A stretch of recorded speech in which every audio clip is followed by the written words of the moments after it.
उत्तर से सीधी तस्वीरें आप देख पा रहे हैं। आरपीएन सिंह इस वक्त पहुंच चुके हैं भारतीय जनता पार्टी। आज वो ज्वाइन कर रहे हैं। बड़ा दिन भारतीय जनता पार्टी के लिए, क्योंकि कांग्रेस के बड़े चेहरे के तौर पर आरपीएन सिंह को जाना जाता रहा है और कल ही कांग्रेस पार्टी ने स्टार प्रचारकों की अपनी लिस्ट जारी की है और उस लिस्ट में आरपीएन सिंह का नाम था। और आरपीएन सिंह अब कांग्रेस के स्टार प्रचारक नहीं बल्कि भारतीय जनता पार्टी के सदस्य बन रहे हैं। उसी की तस्वीरें आप देख पा रहे हैं। धर्मेंद्र प्रधान यहां पर मौजूद हैं, इसके अलावा ज्योतिरादित्य सिंधिया भी यहां पर मौजूद हैं। कांग्रेस पार्टी का वो भी कभी बड़ा चेहरा हुआ करते थे, लेकिन फिलहाल अब वो भारतीय जनता पार्टी के सदस्य हैं, सरकार में मंत्री हैं। और इन सब के बीच आप देखिए कि आज आरपीएन सिंह, जो कि कांग्रेस की स्टार प्रचारकों की लिस्ट में शामिल थे, अब वो भारतीय जनता पार्टी की सदस्यता ग्रहण कर रहे हैं। अब से थोड़ी देर बाद प्रेस कॉन्फ्रेंस यहां पर होनी है और उसमें सभी की तरफ से अपनी अपनी बातें रखी जाएंगी।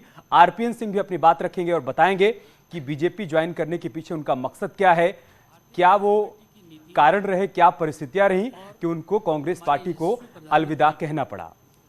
आदरणीय श्री नरेंद्र मोदी जी के ये सभी बड़े चेहरे इस वक्त आपको नजर आ रहे हैं। बड़ी संख्या में राजनीतिक कार्यकर्ता, सामाजिक क्षेत्र, विभिन्न क्षेत्रों से जुड़े लोग भारतीय जनता पार्टी में शामिल हो रहे हैं।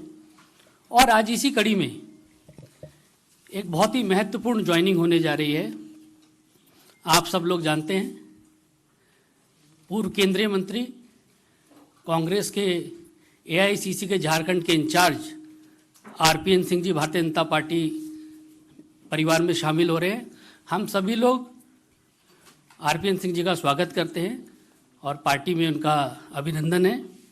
इस अवसर पर हम लोगों के मध्य भारतीय जनता पार्टी के वरिष्ठ नेता, केंद्र सरकार में मंत्री धर्मेंद्र प्रधान जी हम लोगों के मध्य हैं। श्री ज्योतिरादित्य सिंधिया जी हम लोगों के मध्य हैं। आईएनबी मिनिस्टर श्री अनुराग ठाकुर जी हम लोगों के मध्य हैं। उत्तर प्रदेश भारतीय जनता पार्टी के अध्यक्ष स्वतंत्र देव जी हम लोगों के मध्य हैं। उत्तर प्रदेश के उप मुख्यमंत्री श्री केशव मौर्य जी हम लोगों के मध्य हैं। उत्तर प्रदेश के उप मुख्यमंत्री दिनेश शर्मा जी हम लोगों के मध्य हैं। भारतीय जनता पार्टी मीडिया के सह संयोजक संजय मयूख जी हम लोगों के मध्य हैं। सर्वप्रथम मैं सभी मंचासीन महानुभावों से आग्रह करूंगा कि आरपीएन सिंह जी को पार्टी की सदस्यता की पर्ची और अंग वस्त्र देकर उनका पार्टी में स्वागत करें।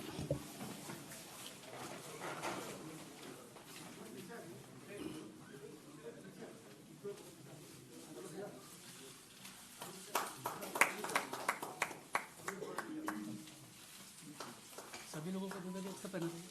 आप और ले आओ, बुके ले आओ, दूसरे बुके ले आओ, आप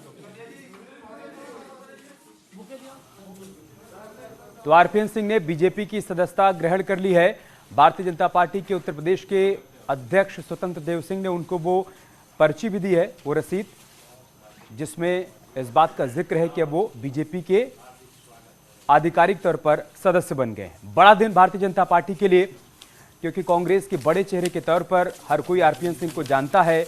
पडरौना उनकी सियासत की धुरी रही है और आप देखिए कि चुनाव से ठीक पहले स्वामी प्रसाद मौर्य, जो कि बीजेपी को अलविदा कहकर समाजवादी पार्टी में चले गए, वो पडरौना से विधायक हुआ करते थे।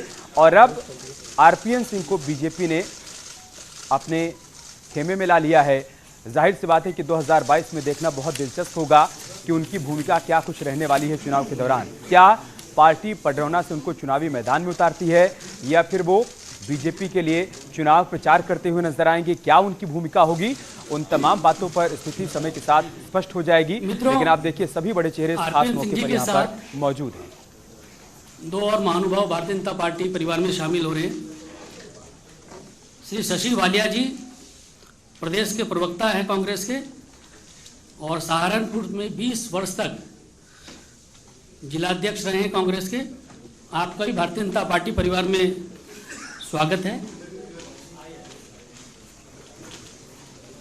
श्री राजेंद्र अवाना जी प्रदेश सचिव हैं उत्तर प्रदेश कांग्रेस के, नोएडा विधानसभा से चुनाव भी लड़ते रहे हैं राजेंद्र अवाना जी।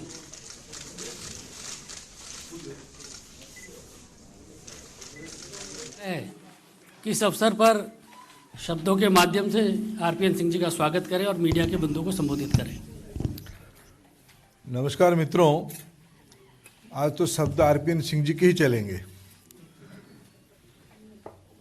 मैं भारतीय जनता पार्टी में उत्तर प्रदेश की प्रादेशिक नेतृत्वों के उपस्थिति में हमारे प्रदेश के आदरणीय अध्यक्ष स्वतंत्र देव जी, पार्टी के 2 वरिष्ठ नेता, 2 उप मुख्यमंत्री आदरणीय केशव प्रसाद मौर्य जी, डॉक्टर दिनेश शर्मा जी, केंद्रीय मंत्रिमंडल में हम लोगों की वरिष्ठ सहयोगी ज्योतिरादित्य सिंधिया जी, उत्तर प्रदेश की सह प्रभारी तथा देश की सूचना और युवा व्यापार विभाग के मंत्री आदरणीय अनुराग ठाकुर जी, हमारे राष्ट्रीय मीडिया प्रकोष्ठ के प्रमुख राज्यसभा के सांसद डॉक्टर अनिल बलूनी जी, संजय मयूख जी तथा आज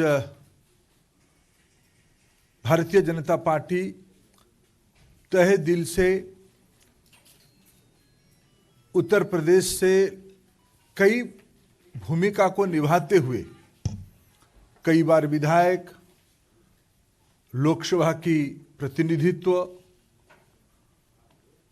भारत सरकार में मंत्री की भूमिका में जिम्मेवारी निभाना तथा कांग्रेस पार्टी की विभिन्न संगठनात्मक कामों में बड़े जिम्मेवारी के साथ काम करने वाले आदरणीय आरपीएन सिंह जी को मैं भारतीय जनता पार्टी की परिवार में स्वागत करता हूं। उनके साथ आज 2 सहयोगी भी पार्टी में शामिल हुए, उनको भी मैं स्वागत करता हूं। मैं आज की स्वागत के अवसर पे उत्तर प्रदेश में जब चुनाव समर शुरू हो गया है, भारतीय जनता पार्टी निरंतर पिछले 8 सालों से जनता की विश्वास प्राप्त कर रही है, विशेष करके उत्तर प्रदेश की विश्वास प्राप्त कर रही है। प्रधानमंत्री नरेंद्र मोदी जी की नेतृत्व, उत्तर प्रदेश सरकार की सुशासन, वहां की लोकप्रिय मुख्यमंत्री योगी आदित्यनाथ जी की नेतृत्व, आज पुनः उत्तर प्रदेश की जनता के लिए हम जनता के पास उसी विकास, गरीब कल्याण योजनाएं और उत्तर प्रदेश में सुधरी हुई कानून व्यवस्था को लेकर हम चुनाव के अंदर जा रहे हैं। उस समय में हमें अत्यंत प्रसन्नता के साथ मैं कहूं, प्रधानमंत्री जी की नेतृत्व को स्वीकार करते हुए विकास के मुद्दे को अपनाते हुए, गरीब कल्याण की सही मायने में विश्वास रखते हुए उत्तर प्रदेश को देश की 1 नंबर बनाने के लिए आज हमारी साथ आरपीएन सिंह की ज्वाइनिंग हुई है। और आरपीएन सिंह जी ऐसे एक व्यक्ति है जिनके बारे में एक शब्द कहना उचित होगा। कभी कभी हमारे जो 2, मेरे लिए तो बड़े अत्यंत प्रसन्नता की बात है, जब से मैं 2004 लोकसभा आया तब से मैं सिंधिया जी के पीछे पड़ा हुआ था कि सिंधिया जी आप सही नेता गलत जगह पे हो। ऐसे ही मैं 1-2 बार आरपीएन सिंह जी जब भारत सरकार में शायद नॉर्थ ब्लॉक में बैठते थे तब मैं उनको एक बार हमारी इलाके की कुछ प्रसंगों लेके गया था। फिर भी उनको भी बहुत मेरा मित्रता नहीं था, तब भी मैंने कहा था कि आप जैसे व्यक्ति नरेंद्र मोदी जी के साथ होनी चाहिए, देश को आगे ले जानी चाहिए। आज इसीलिए मैं बहुत दोनों को धन्यवाद देता हूं। सिंधिया जी पहले आ गए थे और आरपीएन सिंह जी जैसे व्यक्ति भारतीय जनता पार्टी में आना, मोदी जी की नेतृत्व को स्वीकार करना, ये एक शुभ संकेत है। मैं आज के अवसर पे फिर उनको पार्टी में स्वागत करता हूं। मेरा आरपीएन सिंह जी से आग्रह है कि मीडिया के बंधुओं को संबोधित करें।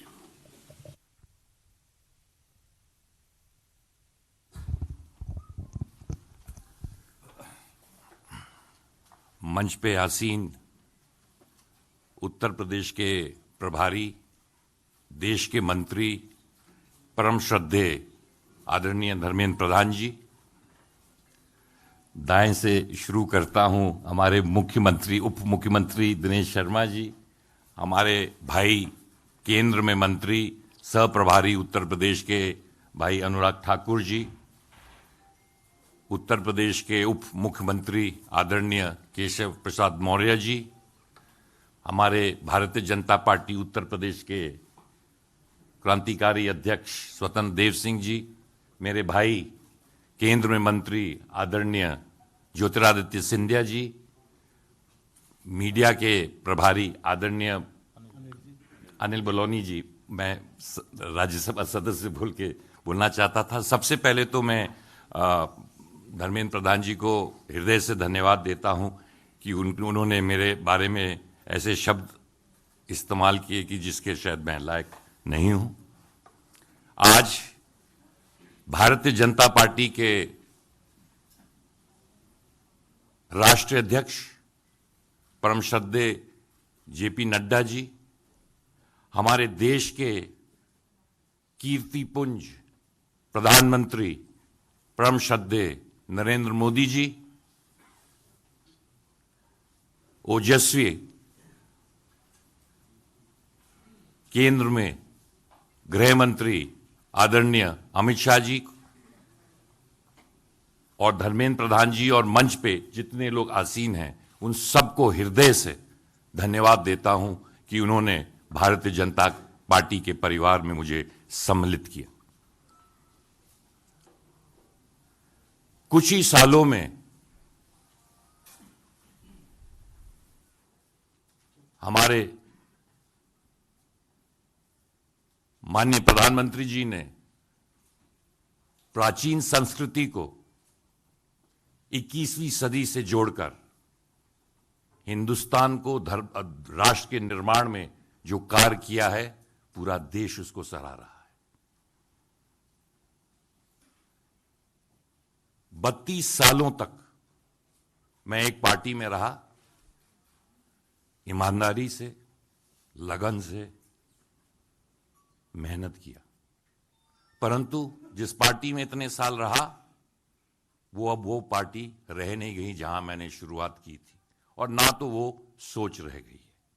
अगर देश में राष्ट्र निर्माण करना है और देश में आगे बढ़ाना है, तो मैं एक छोटे कार्यकर्ता के हैसियत से हमारे ओजस्वी प्रधानमंत्री जी के सपनों को पूरा करने के लिए जो भी प्रयास होगा अवश्य करूंगा। बहुत सालों से, बहुत समय से तमाम लोग मुझसे कहते थे कि भारतीय जनता पार्टी में आपको जाना चाहिए।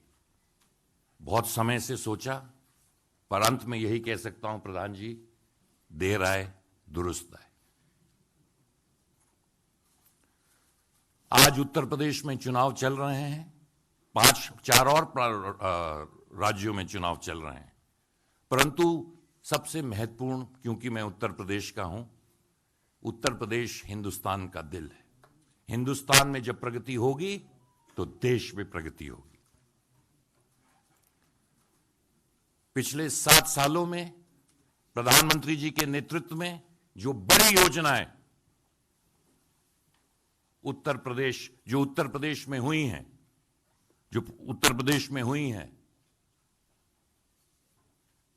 पूरे उत्तर प्रदेश ने देखा है। और पिछले 5 सालों में जो डबल इंजन की सरकार योगी जी, प्रधानमंत्री जी के नेतृत्व में जो बड़ी योजनाएं उत्तर प्रदेश में हुई हैं,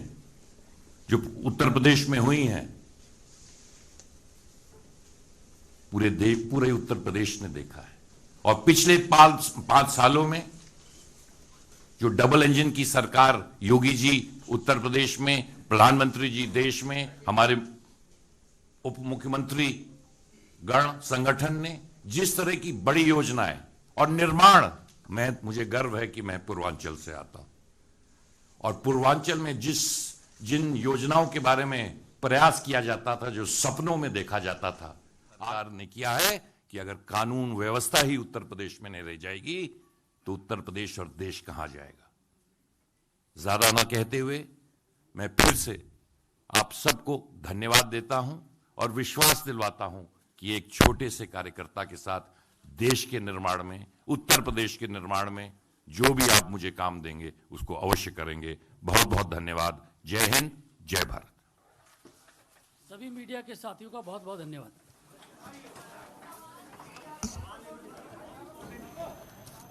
तो आरपीएन सिंह बीजेपी में शामिल हो गए हैं। प्रेस कॉन्फ्रेंस में तमाम बातों का जिक्र किया। 32 साल तक मैंने पूरी ईमानदारी के साथ कांग्रेस पार्टी में काम किया, लेकिन डबल इंजन की सरकार जिस तरीके से उत्तर प्रदेश का विकास कर रही है, प्रधानमंत्री मोदी देश को जिस तरीके से लेकर आगे बढ़ रहे हैं, उन तमाम कार्यों से प्रभावित होकर अब मैंने भारतीय जनता पार्टी का दामन थाम लिया है। इसके अलावा एक और बड़ी बात उन्होंने कही कि मैं पूर्वांचल से आता हूं, मुझे इस बात पर गर्व है और पूर्वांचल में भी विकास की बयार बही है। तमाम योजनाएं वहां पर धरातल पर उतरी हैं, निर्माण कार्य हुए हैं और उन सब बातों से प्रभावित होकर अब मैं भारतीय जनता पार्टी का सदस्य बन गया हूं। कांग्रेस अब पहले जैसी कांग्रेस नहीं है। बीजेपी में आना सम्मान की बात है। इस 2 वाक्य में आरपीएन सिंह ने आज अपनी पूरी बात मीडिया के सामने रख दी है। एक तो ये कि कांग्रेस पार्टी अब पहले वाली कांग्रेस नहीं है और दूसरा बीजेपी में आना अपने आप में गर्व की बात है और वो गर्व उनको आज महसूस हो रहा है। पूर्वांचल के सपने साकार हुए हैं। कानून व्यवस्था को योगी सरकार ने सुधारा है और आरपीएन सिंह के भारतीय जनता पार्टी में आ जाने के बाद कितना फायदा बीजेपी को मिलने वाला है और कांग्रेस के लिए कितना बड़ा झटका है, इसी मसले पर चर्चा करने के लिए हमारे साथ खास मेहमान भी जुड़ चुके हैं। डॉक्टर कौशल कांत हमारे साथ जुड़ चुके हैं, प्रवक्ता हैं भारतीय जनता पार्टी के। सचिन रावत हमारे साथ जुड़ चुके हैं, प्रवक्ता हैं कांग्रेस के। कीर्ति निधि पांडे जी भी हमारे साथ जुड़ चुके हैं, प्रवक्ता हैं समाजवादी पार्टी के। मनोज रघुवंशी जी हमारे साथ जुड़ चुके हैं, आप वरिष्ठ पत्रकार हैं। सचिन रावत, मैं शुरुआत आपसे ही करूंगा। कल ही आपने स्टार प्रचारकों की लिस्ट जारी की और उसमें आरपीएन सिंह का नाम होना और आज उनका कांग्रेस को छोड़कर बीजेपी में शामिल हो जाना कितना बड़ा झटका है आपके लिए? जी, जब युद्ध नजदीक होता है तो युद्ध में कुछ ऐसे लोग होते हैं जो अपने स्वार्थ के लिए दुश्मन सेना से मिल जाते हैं, लेकिन मैं उन लोगों के लिए गद्दार शब्द व कायर शब्द का प्रयोग करना चाहूंगा कि ऐसे लोग ही हमेशा गद्दारी करते हैं, कायर करते हैं। और मैं पूछना चाहता हूं कि आरपीएन सिंह से, कांग्रेस पार्टी ने उन्हें क्या नहीं बनाया? मंत्री बनाया, सांसद बनाया, आपको राष्ट्रीय सचिव प्रभारी बनाया, इतनी बड़े बड़े पद दिए और आप निजी स्वार्थ में युद्ध के समय दल बदल कर गए। कोई बात नहीं। मैं समझता हूं कि आज की डेट में ऐसे लोग सिर्फ और सिर्फ अपने स्वार्थ के लिए, अपने परिवार की सुरक्षा के लिए, अपने परिवार की कौन सी सुरक्षा के लिए, कि जब उनपे कहीं ना कहीं ईडी का दबाव होता, उन्होंने धन उगाही करके रखी होती, तो मैं समझता हूं कि अब जब चुनाव नजदीक है तो ऐसे लोग अपना जो कार्यकाल है वो भूल करके दल बदल कर जाते हैं। सचिन रावत, निश्चित आपने उनकी 2 बातों पर ध्यान नहीं दिया शायद। एक तो उन्होंने कहा कि 32 साल तक पूरी ईमानदारी के साथ मैंने कांग्रेस पार्टी में काम किया, लेकिन अब कांग्रेस पार्टी वो कांग्रेस पार्टी नहीं रह गई जो पहले हुआ करती थी। ये तो मैं बताना चाहूंगा, आरपीएन सिंह जी ने ये बोला और मैं उनसे ये पूछना चाहता हूं कि अगर 32 साल आपने काम किया, जब युद्ध नजदीक है तब आपको लग गया है कि अब जो है हम काम नहीं कर पा रहे हैं, कोई बात नहीं। कम से कम नई लीडरशिप जब डेवलपमेंट होने वाली होती है, नए लीडरशिप, नए लोगों को जब मौका मिलने लगता है, तब इन लोगों को दर्द लगता है। इनको ये महसूस हो जाता है कि अब हमारी यहाँ दाल गलने वाली नहीं, क्योंकि यही लोग थे जो सिर्फ और सिर्फ अपनी संसदीय सीट से भी 3 बार चुनाव हारे। ठीक है डॉक्टर कौशल कांत, 2 बार लोकसभा का सचिन रावत ये कह रहे हैं कि जब आरपीएन सिंह को समझ में आ गया कि अब यहाँ दाल नहीं गलने वाली है, तब वो बीजेपी में आ गए। कौशल कांत, और आज ये ज्ञान दे रहे हैं।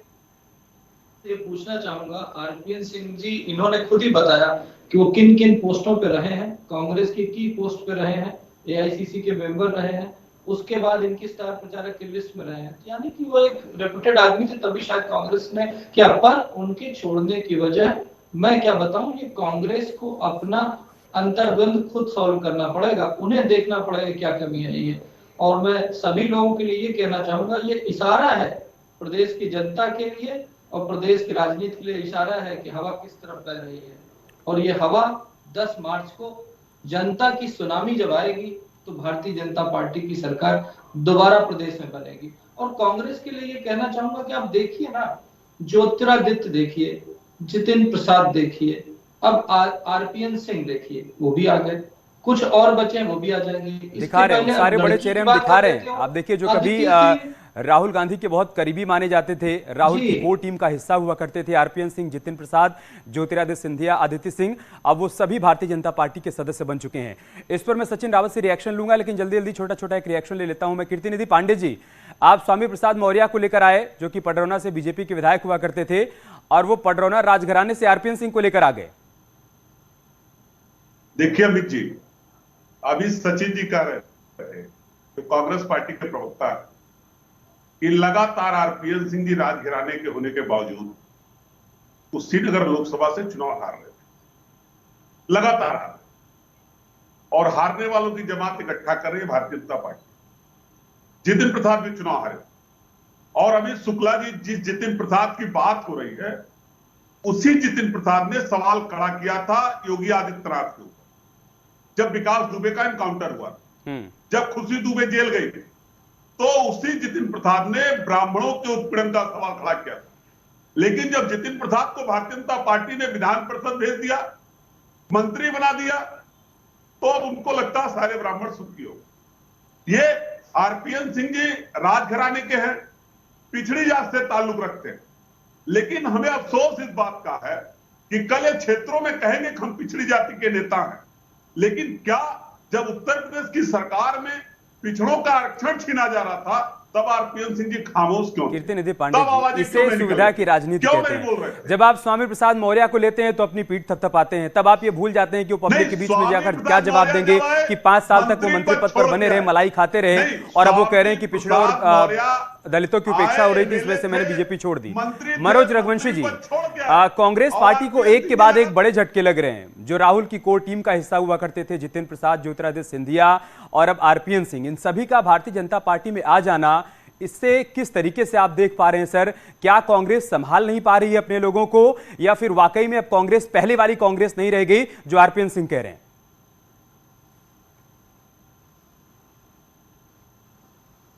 दोनों बातें हैं। आपका महापौर ये कह रहा था कि कांग्रेस पार्टी तो मतलब 2 डिजिट भी नहीं पहुंच पाएगी।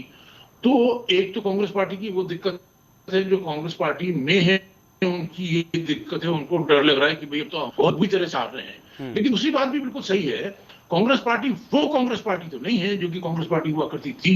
मतलब वो सरदार पटेल की कांग्रेस, डॉक्टर साहब की कांग्रेस, मदन मोहन मालवीय की, वो उस कांग्रेस पे इल्जाम लगता था कि हिंदू पार्टी है। उस पार्टी ने सोमनाथ का मंदिर बनवाया था, बावजूद इसके कि नेहरू नहीं चाहते थे। तब मैंने सोचा कि कैबिनेट और वर्क्स एंड हाउसिंग मिनिस्ट्री ने उस मंदिर को बनवाया। तो कांग्रेस पार्टी हिंदू पार्टी थी। आज मैंने आपको बताया थोड़ी देर पहले कि जितेंद्र प्रसाद जी के आदरणीय पिताजी जितेंद्र प्रसाद जी मेरे मित्र थे। उन्होंने मुझे घर बुला के चाय पिला के ये कहा कि मनोज, हमसे कांग्रेस से गलती हो गई कि हम बीजेपी से लड़ते लड़ते हिंदू धर्म से ही लड़ने लग गए। तो कहां कांग्रेस पार्टी हिंदू पार्टी होती थी, कहां वो हिंदू धर्म से लड़ने लग गई। तो दोनों ही बातें सही हैं। आपकी बातों का सारांश है मनोज जी कि बजाय दूसरों को कोसने के बजाय आरपीएन को, जितिन प्रसाद को, ज्योतिरादित्य सिंधिया को कोसने के एक बार तो कम से कम आत्मचिंतन करना चाहिए कांग्रेस पार्टी को कि जो हो रहा है वो क्यों हो रहा है। बहुत शुक्रिया आप सभी का हमारे साथ जुड़ने के लिए। समय हमारे पास इतना ही था, एक छोटा सा ब्रेक लेंगे, बहुत जल्द की वापसी।